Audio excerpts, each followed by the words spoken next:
देखिए, आपके अंदर खुश रहने की प्रबल इच्छा होनी चाहिए। जब आपके अंदर खुश रहने की प्रबल इच्छा रहती है, तो आप किसी भी छोटी-मोटी तकलीफ से अपने आप को दुखी नहीं करते। दरअसल आजकल आपने काफ़ी सारे ऐसे व्यक्तियों को देखा होगा, जो ज़्यादातर कभी खुश रहते ही नहीं हैं।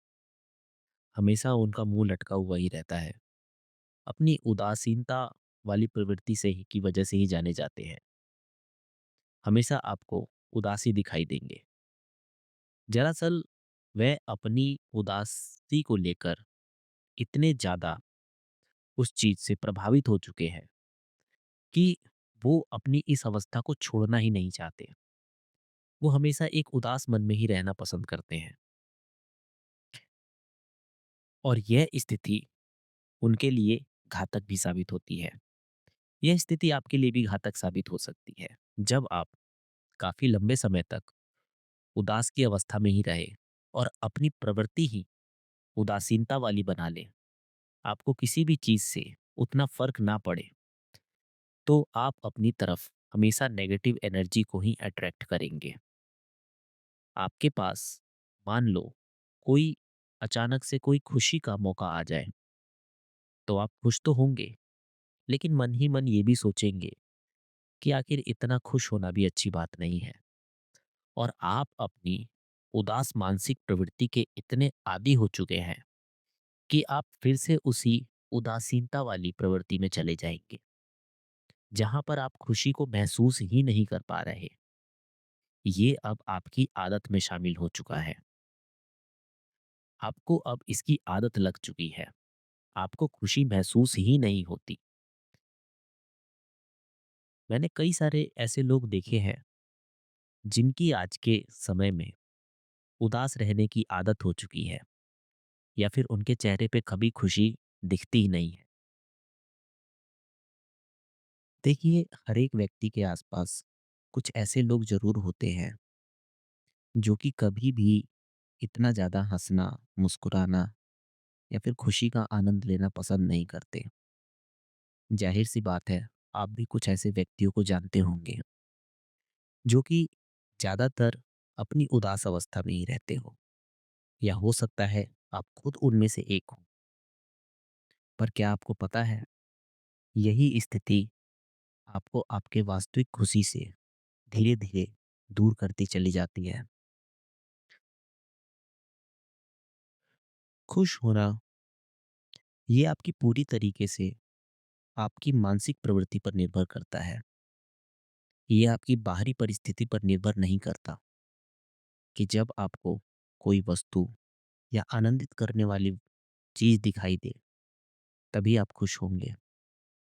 आप हर छोटी बात पर खुश हो सकते हैं। अपने मन में गीतों को गुनगुना सकते हैं। हमेशा अपने मन को और अपने अवचेतन मन को एक सकारात्मक विचार दे सकते हैं। आप जब भी खुश रहेंगे, आपका मन आपसे सकारात्मक विचारों को लेके आपके अंदर भरता चला जाएगा और आप हमेशा सकारात्मक दृष्टिकोण को ही आकर्षित करेंगे। ऐसे ही मैं एक अपने दोस्त को जानता था, जिसे एक बीमारी थी, और वो बीमारी कुछ और नहीं थी, हमेशा उदास रहने की बीमारी। हमेशा जब भी वो काम से आए, तो अपने आप को थका हुआ महसूस करता था। काम से आते हुए ही नहीं, किसी भी काम को करते हुए, कहीं भी जाते हुए, वो हमेशा ही थका हुआ महसूस करता रहता था कि अरे यार, आज का तो दिन ही बुरा है। ये काम कितना बोरिंग है, इसे करके मैं पूरी तरीके से थक गया हूँ। उसकी मानसिक प्रवृत्ति इसी प्रकार की हो गई थी। उसके मुंह से कभी भी मैंने, या फिर बहुत कम ही मैंने कभी पॉजिटिव विचारों को सुना होगा कि अरे वाह, आज का दिन बहुत बढ़िया गया, या फिर आज तो मेरा काम करने का बहुत मन कर रहा है। ऐसा शायद ही कभी हुआ हो। हालांकि मेरे जहाँ तक विचार में, ऐसा तो मैंने कभी नहीं उसे देखा। वो हमेशा ही अपने पास नेगेटिव एनर्जी को अट्रैक्ट करता रहता। ऐसे प्रवृत्ति के लोग स्वतः ही दुखी रहते हैं और ये प्रवृत्ति उनके मन में उनके खुद के द्वारा ही डाली जाती है। जब आप इस तरीके के विचार अपने मन में भरने लगते हो, हर वक्त नकारात्मक, तो आपको हर चीज में, प्रकृति के हर उस चीज में नकारात्मकता दिखने लगती है जिसमें कभी वो थी ही नहीं। आप अपने मन से नकारात्मक परिस्थितियों को सोचने लगते हो और आप उन नकारात्मक परिस्थितियों को अपनी तरफ आकर्षित करने लगते हो और स्वतः ही आपकी जीवन में कठिनाइयां बढ़ती चली जाती हैं। आप इसको एक ऐसे उदाहरण से समझ सकते हो।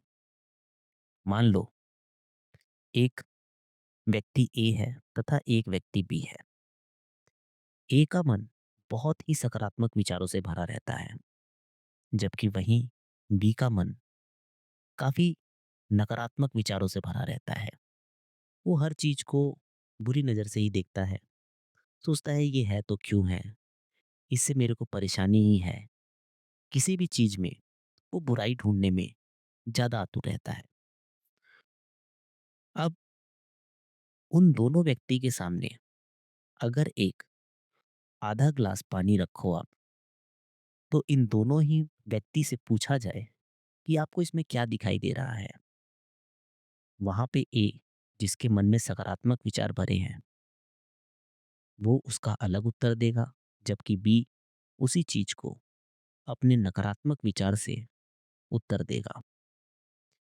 बी कह सकता है कि ये गिलास आधा खाली है, जबकि वहीं पर ए ये कह सकता है कि आधा गिलास पानी इसमें अभी भी बाकी है, जिससे मैं प्यास बुझा सकता हूँ।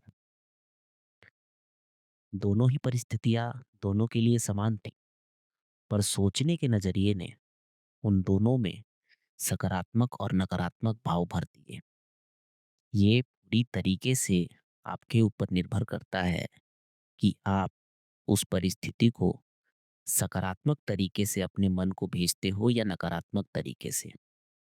आप जिस तरीके से इन परिस्थितियों को अपने मानसिक पटल पे उतारोगे, उसी तरीके से चीजें आपके सामने होने लगेंगी।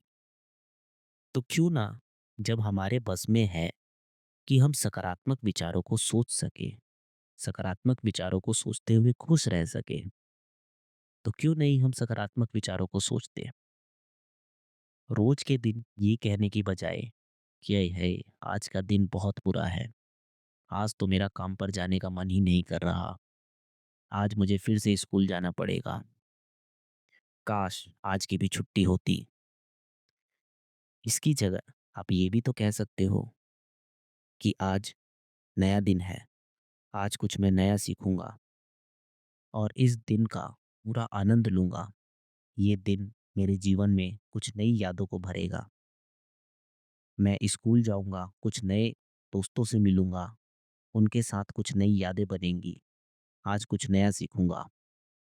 इन दोनों ही विचार में कितना अंतर है, ये पूरी तरीके से आप पर निर्भर करता है कि आप किस विचार को महत्वता देते हैं। जिस विचार को आप महत्वता देंगे, वही आपके ऊपर प्रभावी होता चला जाएगा और आपका जीवन उसी की तरफ मुड़ता चला जाएगा। जब आपके हाथ में है कि आप सकारात्मक सोच सके, तो जितना हो आप सकारात्मक सोचिए, क्योंकि आपका मन सकारात्मक विचारों की तरफ या नकारात्मक विचारों की तरफ जैसा आप सोचते हैं उसकी तरफ आकर्षित होता है और वैसा ही व्यवहार आपके जीवन में आने लगता है, वैसी ही परिस्थितियां आपके जीवन में बनने लगती हैं। तो क्यों ना, जब भी हम सोचें तो सकारात्मक विचार ही अपने दिमाग में लाएं। किसी भी कार्य को करने से पहले ही नकारात्मक विचार को दिमाग में लाना, वहीं से हमारी हार की शुरुआत हो जाती है। इसीलिए कहा जाता है, मन के हारे हार है, मन के जीते जीत। तो किसी भी कार्य को करने से पहले या फिर कुछ भी कार्य आप करने जा रहे हैं, तो अपने मस्तिष्क में सकारात्मक विचार और सकारात्मक ऊर्जा को प्रवाहित होने दें और सकारात्मक चीज़ों को ही सोचें।